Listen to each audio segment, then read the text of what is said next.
আসসালামু আলাইকুম রহমতুল্লাহ। Sell institute of Bangladesh থেকে সকলকে আন্তরিক শুভেচ্ছা জানিয়ে শুরু করছি। তো আজকে আমরা নতুন একটি কিতাব শুরু করতে যাব। সেই কিতাবটি হলো এসো আরো বেশি কি প্রথম খণ্ড। আপনারা সকলে জানেন এটা আবু তাহের মেজবা সাহেব লিখেছেন। আরবি ভাষা শেখার জন্য খুবই খুবই উপকারী এবং সবচেয়ে সহজভাবে প্রাথমিক ধাপ বলা যায় এই এসো আরবি শিখি কে।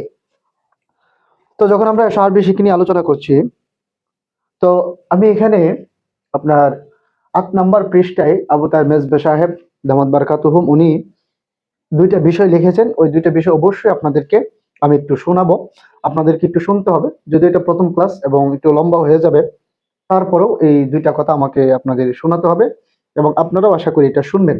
কারণ আমরা যেহেতু আরবি ভাষা শিখতে যাচ্ছি, যারা একেবারেই কিছু জানি না, যারা একেবারে সবচেয়ে নতুন, কোনো কিছু জানি না, কোনো নিয়ম কানুন, তাদের জন্য খুবই উপকার হবে এবং আরো উপকার হবে যদি আমরা এই দুইটা কথা একটু জেনে নিই। তো এই দুইটা কথা আপনার আমি প্রথম খণ্ড যেটা, এটার ৮ নম্বর পৃষ্ঠার, এই যে আমি এখান থেকে আসলে পড়া শুরু করব। এই কয়েকটা লাইন আমি পড়বো, আপনাদেরকে আমি একটু পড়ে শোনাই, আপনারা অবশ্যই ইনশাআল্লাহ মনোযোগ সহকারে শুনবেন। উনি লিখছেন যে আরবি ভাষা কোরআন সুন্নাহর ভাষা, অবশ্যই। সুতরাং আরবি ভাষায় পূর্ণ পারদর্শিতা ছাড়া কোরআন সুন্নাহ এবং শরীয়তের যাবতীয় ইলমের গভীরে প্রবেশ করা কিছুতেই সম্ভব নয়। অবশ্যই একজন আরবের জন্য বিষয়টি অপেক্ষাকৃত সহজ হলেও যাদের মুখের ভাষা আরবি নয় তাদের জন্য তা খুব কঠিন, এটাও সত্য কথা। এজন্য প্রয়োজন যুগ উপযোগী ও বিজ্ঞানসম্মত এমন এক পাঠ পদ্ধতি অনুসরণ করা যা শিক্ষার্থীকে অতি সহজে কাঙ্ক্ষিত লক্ষ্যে পৌঁছে দিবে। অবশ্যই যেহেতু এটা কঠিন বিষয়, সুতরাং সুন্দর একটা পদ্ধতি লাগবে। কিন্তু আমাদের দর্শে নেজামিতে আরবি ভাষা শেখার পদ্ধতিটি এতই ত্রুটিপূর্ণ ছিল যে, খেয়াল করে শুনবেন এই জায়গাটা, কিন্তু আমাদের দর্শে নেজামি, মানে দর্শে নেজামি বলতে আমরা যেটাকে জানি এটার কথা উনি বলতেছেন, যে কিন্তু আমাদের দর্শে নেজামিতে আরবি ভাষা শেখার পদ্ধতিটি এতই ত্রুটিপূর্ণ ছিল যে, ত্রুটিপূর্ণ বলছেন উনি, খুব কম ছাত্রই তাতে গ্রহণযোগ্য মান অর্জন করতে পারত।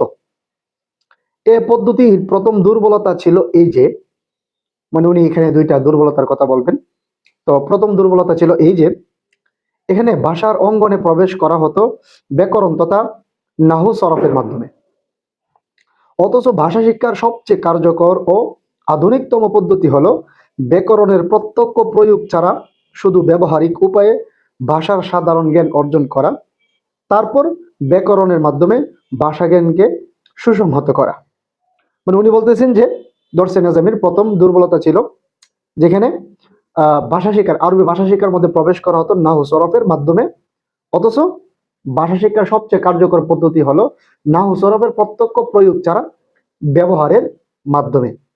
আসলেই আমরা দর্শে নাজামিতে সবচেয়ে বেশি নাহু সরফ পড়ানো হয়, কিন্তু আরবি ভাষার ক্ষেত্রে আপনার সাফল্য খুব কম। ছাত্র যারা পড়ে তারা আরবি ভাষার ক্ষেত্রে বা আরবি ভাষা বোঝার ক্ষেত্রে সাফল্যটা কম। উনি এটাই বলতেছেন যে সাফল্য কম, বাকি এখানে সময় শ্রম সবচেয়ে বেশি যায়। আচ্ছা, এরপরে দ্বিতীয় দ্বিতীয়ত দুর্বলতার ছিল এটা যে, দ্বিতীয়ত শিক্ষার মাধ্যম ছিল উর্দু ও ফার্সি, উর্দু ও ফার্সি ভাষা আর কি। তাই আরবি ভাষার আগে দুটি বিদেশি ভাষার এক অসহনীয় ভার আমাদেরকে বহন করতে হতো। মানে দ্বিতীয়ত শিক্ষার মাধ্যম ছিল উর্দু ও ফার্সি ভাষা, তো আরবি ভাষাটা শিখার আগে এই দুইটা ভাষা শিখা লাগতো। তিনি বলতেছেন যে এক অসহনীয় ভার আমাদেরকে বহন করতে হতো, অথচ তখনও মাতৃভাষার সঙ্গে আমাদের সঠিক পরিচয় হয়ে ওঠেনি। আমরা আমাদের মাতৃভাষায় ভালো করে বলতে পারি না বা আমাদের পরিচয় হয়নি, তখনই আমাদেরকে উর্দু ও ফার্সি ভাষা শিখতে হয় আরবি ভাষা শেখার জন্য। এভাবে আমাদের সময় ও শ্রম ব্যয় হতো প্রচুর, কিন্তু ফল হতো খুব কম। এটা করতে গিয়ে আপনার সময় শ্রম বেশি যেত, ফল মানে আপনার আরবি ভাষার যে বিষয়টা এটা কম হতো। এবং এক আরবি ভাষার দুর্বলতার কারণে সর্বক্ষেত্রেই তার প্রভাব পড়তো। আরবি ভাষার ক্ষেত্রে দুর্বল থাকার কারণে সব ক্ষেত্রে এটার একটা প্রভাব পড়তো। এখন এই যে আপনার উনি দুইটা বিষয় বললেন, যে এক, আপনার আরবি ভাষা শেখার প্রাথমিক ধাপ ছিল যে নাহু সরফ, অথচ আরবি ভাষা শেখার ক্ষেত্রে সবচেয়ে কার্যকর পদ্ধতি হলো যে নাহু সরফের প্রত্যক্ষ প্রয়োগ ছাড়া ব্যবহারের মাধ্যমে। আর দ্বিতীয়ত বললেন যে আরবি ভাষা শেখার আগে উর্দু ও ফার্সি ভাষা শেখা লাগতো, দেখা যেত যে আপনার এই দুইটা ভাষাই ভালো করে পারা যায় না, এমনকি বাংলা ভাষার সাথে আপনার ওইরকম পরিচয় হয়নি, তাহলে সে ফার্সি কবে শিখবে আর উর্দু কবে শিখবে? এগুলো থেকে সে আরবি বা কখন শিখবে? তো ওনার আরো অনেক অনেক কথা এখানে লেখা আছে। আমি মাত্র এই একটু জায়গা আপনাদেরকে পরে শোনালাম। আর উনি যেটা বলেছেন যথার্থই বলেছেন। আমাদেরকে, আমরা যে আরবি ভাষা শেখার জন্য যখন কাজ করি, তখন দেখা যায় আমরা নাহু সরফ বেশি পড়ি, আমরা নিয়ম কানুন খুব বেশি পড়ি, কিন্তু এগুলোর প্রয়োগ বা এগুলো আপনার ভাষা বলার ক্ষেত্রে খুব বেশি এগুলো মনেও থাকে না, বা আপনার এগুলো প্রয়োগ করার ক্ষমতা আমাদের কম। দেখা গেছে যে আপনার ওইরকম হয় না। তো নাহু সরফের প্রত্যক্ষ প্রয়োগ ছাড়া কিভাবে সবচেয়ে সহজভাবে আরবি ভাষা শেখা যায়, এই এসব আরবি শিখে কিন্তু ওই জিনিসটাই করে দেখিয়েছে। আমরা ওই বিষয়টি আমরা খেয়াল করব। যদি আমরা প্রথম সবকে যাই, একেবারে প্রথম পাঠ, এই প্রথম পাঠে যদি আমরা দেখি, এখানে দেওয়া আছে কিতাবুন, আপনারা খেয়াল করবেন, এখানে একটু খেয়াল করুন। কিতাবুন, কলামুন, কুরসিয়ুন, বাবুন। মানে কিতাবুন মানে একটি বই, কলামুন মানে একটি কলম, কুরসিয়ুন মানে একটি চেয়ার, বাইতুন মানে একটি ঘর, বাবুর একটি দরজা, জিদারুন একটি দেয়াল, মিসবাহুন একটি বাতি, সারিরুন একটি খাট। এখানে কয়েকটা শব্দ দেওয়া আছে, 8টা শব্দ দেওয়া আছে। তো আমি ধরে নিলাম যে আমরা কিছু পারি না, একেবারেই কিছু পারি না, আমরা নতুন করে শিখবো। তো কিতাবুন আমরা সকলেই জানি, কলামুন কলম, কিতাবুন বই, এগুলো আমরা জানি। কুরসিয়ুন একটি চেয়ার, না জানলে জেনে নিব। বাবুন একটি দরজা। এরপরে আছে এখানে হাজা, হাজিহি, জালিকা, তিলকা। হাজা আছে, হাজিহি আছে, জালিকা আছে, তিলকা আছে। ঠিক আছে, এগুলো ইসমে ইশারা, ইসমুল ইশারা। তো এগুলোর মাধ্যমে কিভাবে কথা বলাটা শুরু করা যায়, ওই বিষয়গুলো আমরা এখন আমাদের বোর্ডে দেখবো ইনশাল্লাহ। তো আমি আপনাদেরকে বিষয়গুলো একটু দেখাই। যে কিতাবুন আপনার একটি বই, কিতাবুন একটি বই। এরপরে আছে আপনার কলামুন, কলামুন মানে একটি একটি কলম, কলামুন মানে একটি কলম, কিতাবুন কলামুন। ওকে। এরপরে আপনি যদি আরো শব্দ নেন, শব্দ নিয়ে কাজ করবেন। আপনার এই যে সারিরুন আছে, সারিরুন, সারিরুন মানে হলো একটি একটি খাট। সারিরুন মানে কি? একটি খাট। আমরা যে খাটের মধ্যে শুই আর কি, ঘুমাই, ওই খাট। ঠিক আছে। এরপরে দেওয়া আছে যে এ হলো হাজা আর হলো হাজিহি, হাজা হাজিহি। এখন এই যে হাজা হাজিহি, এগুলো কি? এগুলো ইসমুল ইশারা। আমরা যে কথা বলবো, কথা বলার সবচেয়ে সহজতম পদ্ধতি হলো যদি আমরা ইঙ্গিতে কথা বলি, যে ইহা একটি দেয়াল, ইহা একটি চেয়ার, ইহা একটি বাতি, ইহা একটি বোর্ড, ইহা একটি কলম, ইহা একটি খাতা, ইহা একটি মোবাইল। ওকে। ইহা একটি ব্যাগ। এভাবে যদি আমরা কথাগুলো বলা শুরু করি, তাহলে সবচেয়ে সহজ হয়। এই কারণেই আবু তাহের মেজবা সাহেব কিন্তু এই সিস্টেমটা এখানে ফলো করেছেন। হাজা হাজিহি। এরপর আছে কি? জালিকা, জালিকা। এরপর আছে আপনার এখানে তিলকা, জালিকা তিলকা। যদি আমরা খেয়াল করি হাজা, হাজিহি, জালিকা, তিলকা, যদি আমরা এই হাজাকে কিতাবুনের শুরুতে আনি, ধরেন এখানে দিলাম হাজা, হাজা কিতাবুন, হাজা কিতাবুন, তখন হবে ইহা একটি কিতাব, ইহা একটি কিতাব। হাজা, হাজা কলামুন, ইহা একটি কলম। কি অর্থ হবে তখন? ইহা একটি কিতাব, ইহা একটি কিতাব। তাহলে এখানে কি অর্থ হবে? যে ইহা একটি কলম, ইহা একটি কলম। আর যদি এখানে দিই হাজা, হাজা, তাহলে কি অর্থ হবে? ইহা একটি খাট। ওকে। আর এই জন্য কিতাবুন একটি কিতাব, কলামুন একটি কলম, সারিরুন একটি কাঠ। এখন আমরা হাজা লাগাই দিলাম, হাজা কিতাবুন, তাহলে হবে ইহা একটি কাঠ। ঠিক আছে। এরপর আমরা লাগাই দিলাম কলামুন, হাজা কলামুন, তাহলে কি হবে? ইহা একটি কলম। সারিরুনের শুরুতে আমরা হাজা লাগাই দিলাম, তাহলে হবে হাজা সারিরুন, ইহা একটি খাট। হাজা গেল। এখন এই যে হাজিহি আছে, হাজিহি কিন্তু আমরা এখানে দিলাম না। কেন দিলাম না? এই হাজাটা দিলাম এগুলোর সাথে আপনি একটু খেয়াল করবেন, এই শব্দগুলোকে বলা হয় মুজাক্কার, এগুলোকে বলা হয় পুরুষবাচক শব্দ। পুরুষ, এগুলো শেষে কোনো মুন্নাসের আলামত নাই, মানে গুলতা নাই। গুলতা এটা হলো একটা আপনার কি বলে মুন্নাসের আলামত, যেমন মাদ্রাসাতুন, এই যে মাদ্রাসাতুন, এই মাদ্রাসাতুন কিন্তু মুন্নাস, শেষে কি আছে? গুলতা আছে। আমরা এগুলো শুরুতে হাজা দিলাম, হাজি দিলাম না, আমরা হাজি দিব এরকম শব্দের সাথে, হাজিহি মাদ্রাসাতুন, হাজিহি মাদ্রাসাতুন, মানে এরকম শব্দ যদি হয় তাহলে আমরা কি দিব? মাদ্রাসাতুন মানে মুন্নাস, এটা শুরুতে আমরা হাজি দিব, হাজিহি মাদ্রাসাতুন, ইহা একটি মাদ্রাসা। তো আপনাদেরকে আমি বিষয়টা বোঝাতে পারতেছি কিনা, এই বিষয়টা হলো দেখার বিষয়। এরপরে আর কি দেওয়া যায়? হাকিবাতুন,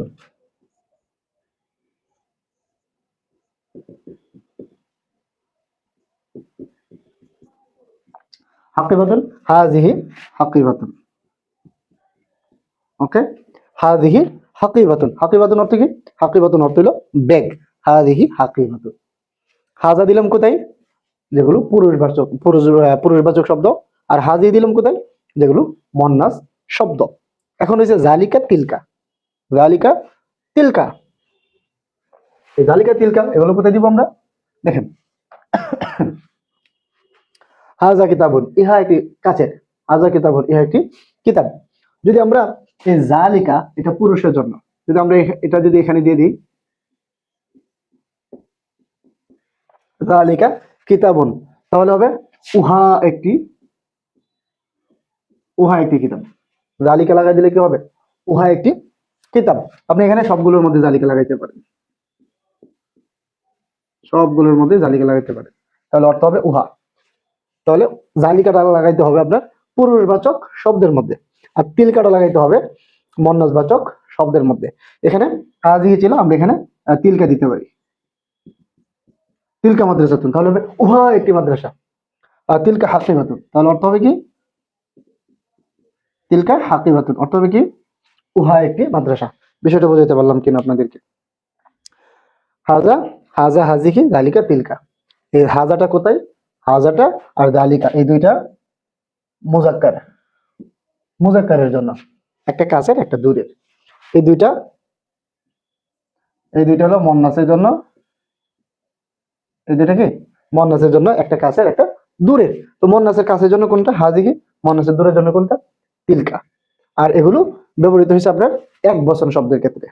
এখানে কিন্তু বহু বচন শব্দ এখানে নাই, বলা হয়নি যে ওই দুইটি কিতাব, ওই সকল কিতাব, এই কথাটা এখানে বলা হয়নি, বলা হবে, বলা অবশ্যই হবে। আপনাদেরকে আমি বিষয়টা বোঝাতে পারলাম কিনা, এই বিষয়গুলো এখানে, এই যে আপনার প্রথম যে পাঠ এখানে আলোচনা করা হয়েছে, এখানে আপনার এই যে যদি আপনারা দেখেন, কিতাবুন আছে একটি কিতাব, কুরসিউন একটি চেয়ার, বাবুন একটি দরজা, জিদারুন একটি দেয়াল, কলমুন একটি কলম, বাইতুন একটি ঘর, মিসবাহুন একটি বাতি, সারিরুন একটি খাট।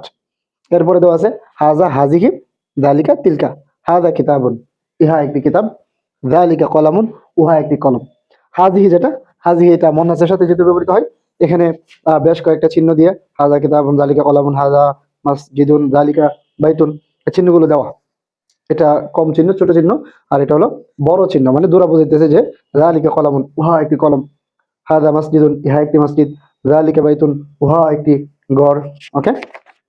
আবার এই পৃষ্ঠার মধ্যে এগুলো দেওয়া আছে যে হাজা বাবুন, ইহা একটি দরজা, জালিকা মিসবাহুন, উহা একটি বাতি, হাজা জিদারুন, ইহা একটি দেয়াল, জালিকা কুরসিয়ুন, উহা একটি চেয়ার, হাজা বাইতুন, ইহা একটি বাড়ি, হাজা কুরসিয়ুন, ইহা একটি চেয়ার, জালিকা মসজিদুন, উহা একটি মসজিদ, হাজা শরীরুন, ইহা একটি কাঠ, হাজা জিদারুন, ইহা একটি দেয়াল, জালিকা মিসবাহুন, উহা একটি বাতি, জালিকা শরীরুন, উহা একটি কাঠ, হাজা বাবুন, ইহা একটি দরজা, জালিকা জিদারুন, উহা একটি দেয়াল। ইয়ার পর আছে এখানে আপনার এই যে মাদ্রাসাতুন, মাদ্রাসাতুন তো একটি মাদ্রাসা, এটা যেহেতু মুন্নাস, আর এই পৃষ্ঠা শুরুতে যেহেতু আপনার হাজা হাজিহি ছিল, এই কারণেই এই হাজিহির ব্যবহারটা বোঝানোর জন্যই মুন্নাস শব্দগুলো এখানে আনা। মাদ্রাসাতুন দেওয়া, হাজিহি মাদ্রাসাতুন, অথবা তিলকা মাদ্রাসাতুন। হাজিহি মাদ্রাসাতুন বললে ইহা একটি মাদ্রাসা, আর তিলকা মাদ্রাসাতুন বললে উহা একটি মাদ্রাসা। আশা করি আপনার এই বিষয়টা বুঝতে পারলেন। এরপর আপনার আহ এখানে মাদ্রাসাতুন আছে, মাদ্রাসাতুন মানে একটি মাদ্রাসা, সাব্বুরাতুন একটি ব্ল্যাকবোর্ড, হাযিহি সাব্বুরাতুন ইহা একটি ব্ল্যাকবোর্ড, তিলকা সাব্বুরাতুন উহা একটি ব্ল্যাকবোর্ড, মিসতারাতুন একটি রোলার, মিসতারাতুন অর্থ কি একটি রোলার, হাকিবাতুন একটি ব্যাগ, কুররাসাতুন একটি খাতা, তাওবিলাতুন একটি টেবিল, এরপরে হুজরাতুন বা গুরফাতুন একটি কামরা, এরপরে নাফিজাতুন একটি জানালা। এরপর এখানে তার ব্যবহারগুলো দেওয়া যে হাযিহি মাদ্রাসাতুন ইহা একটি মাদ্রাসা, তিলকা সাব্বুরাতুন উহা একটি ব্ল্যাকবোর্ড, হাযিহি হুজরাতুন ইহা একটি খামরা, তিলকা হাকিবাতুন উহা একটি ব্যাগ, এরপরে হাযিহি কুররাসাতুন ইহা একটি খাতা, তিলকা তাওবিলাতুন উহা একটি টেবিল, হাযিহি মিসতারাতুন ইহা একটি রোলার, হাযিহি সাব্বুরাতুন ইহা একটি ব্ল্যাকবোর্ড, তিলকা নাফিজাতুন উহা একটি জানালা, হাযিহি তাওবিলাতুন ইহা একটি টেবিল। ঠিক আছে, তিলকা মিসতারাতুন উহা একটি রোলার, তিলকা কুররাসাতুন উহা একটি খাতা, হাযিহি হাকিবাতুন ইহা একটি ব্যাগ। এই হলো এখানে হাযা হাযিহি দিয়ে মুন্নাসির কয়েকটা শব্দ, এরপরে মুযাক্কারের কয়েকটা শব্দ এবং তার ব্যবহারগুলো এখানে দেওয়া। তো আপনারা সহজের জন্য ব্যবহারটা দেখলেন। আমি এখানে আপনাদেরকে মুন্নাস যে শব্দগুলো দেওয়া আছে এগুলো এবং মুযাক্কারের যে শব্দগুলো দেওয়া আছে এগুলো আপনাদেরকে আমি এখানে দিয়ে রাখবো। হাযা হাযিহির ব্যবহারটা এখানে দিয়ে রাখবো। আপনারা অবশ্যই অবশ্যই প্র্যাকটিস করবেন। যদি এভাবে প্র্যাকটিস করেন তাহলে কিন্তু অনেক অনেক উপকার আপনাদের অবশ্যই অবশ্যই ইনশাল্লাহ হবে। আরো একটা কথা এখানে বলে রাখি, যে যে ইশারাগুলো ব্যবহার করলাম, হাদা, হাজিহি মাদ্রাসাতুন, হাদা কিতাবুন, জালিকা কিতাবুন, জালিকা কলামুন, হাদা কলামুন। আপনারা অবশ্যই খেয়াল করবেন হাদা এরপরে এখানে সারিরুন আছে বা এই শব্দগুলি এখানে আছে, কোন একটা শব্দের শুরুতে কিন্তু আলিফ লাম নাই। হাদিহি মাদ্রাসাতুন এখানে কিন্তু আলিফ লাম নাই, কেন এখানে আলিফ লাম নাই, এটার মধ্যে কি নাই আলিফ লাম নাই, একটার মধ্যেও কিন্তু আলিফ লাম নাই, একটার মধ্যেও কি নাই আলিফ লাম নাই। ইসমে ইশারার পরে আলিফ লাম নাই, এই কারণে ইসমে ইশারা মুক্তাদা পরেরটা খবর। ইসমে ইশারাটা তখনই মুক্তাদা হয় যখন পরেরটা আলিফ লাম সারা হয়। আর যদি পরেরটা আলিফ লাম সহ হয় তাহলে এটা ইসমুল ইশারা এবং মুশারুন ইলাইহি হিসেবেই কাজ করবে, দুইটা মিলে কোন একটা হবে। তো হাযা হাযিহি এটা মুক্তাদা হবে তখন যখন পরের শব্দটা আলিফ লাম সারা হবে। ছয়টা জিনিস আছে মুক্তাদা হইতে পারে, একটু আমি বিস্তারিত বলবো পরের ক্লাসে হয়তো বা এই ক্লাসটা প্রথম ক্লাস বড় হয়ে যাবে। তো বিষয়টা আপনাদেরকে বোঝাতে পারলাম কিনা, আমি এখানে 8টা শব্দ দিয়ে রাখি, আপনারা অবশ্যই 8টা শব্দ 8টা শব্দ মুযাক্কার 8টা শব্দ মুয়ান্নাস অবশ্যই দেখবেন, দেখে আপনারা প্র্যাকটিস করবেন। তো আমি এখানে আপনাদেরকে এই শব্দগুলো লিখে দিলাম, যে কিতাবুন একটি বই, কলামুন একটি কলম, কুরসিউন একটি চেয়ার, বাইতুন একটি ঘর, বাবুন একটি দরজা, মিসবাহুন একটি বাতি, জিদারুন একটি দেয়াল, সারিরুন একটি খাট। এগুলো পুরুষবাচক, এগুলোর সাথে হাদা যালিকা আসবে, হাদা কাছের জন্য আর যালিকা দূরের জন্য, যেহেতু এগুলো পুরুষ, ওই পুরুষগুলো আসবে। তারপরে এখানে আছে মাদ্রাসাতুন একটি মাদ্রাসা, সাব্বুরাতুন একটি ব্ল্যাকবোর্ড, মিসতারাতুন একটি রোলার, হাকিবাতুন একটি ব্যাগ, কুররাসাতুন একটি খাতা, তাওবিলাতুন একটি টেবিল, হুজরাতুন এবং গুরফাতুন এগুলোর অর্থ হলো খামরা, একটি কামরা রুম আর কি, নাফিজাতুন এটা হলো একটি জানালা। তো এগুলো যেহেতু মুন্নাস মানে শব্দের শেষে, সবগুলো শব্দের শেষে দেখবেন গুল তা আছে, এটা কিন্তু মুন্নাসের আলামত। এগুলো কাছের জন্য হাজি আসবে আর দূরের জন্য তিলকা আসবে, এগুলো দিয়ে আপনারা অবশ্যই অবশ্যই প্র্যাকটিস করবেন। এইভাবে যদি প্র্যাকটিস করেন তাহলে আশা করি যে আপনাদের ভালো একটা কিছু হবে। তো পরবর্তী ক্লাসে অবশ্যই দেখা হবে। যদি আপনাদের ভালো লাগে অবশ্যই বন্ধুদের মধ্যে শেয়ার করতে অবশ্যই বলবেন না। আমাদের পেজ এবং চ্যানেল যে যেখান থেকে আছেন সাবস্ক্রাইব করবেন, ফলো দিয়ে রাখবেন। ভালো থাকবেন। আসসালামু আলাইকুম ওয়া রাহমাতুল্লাহ।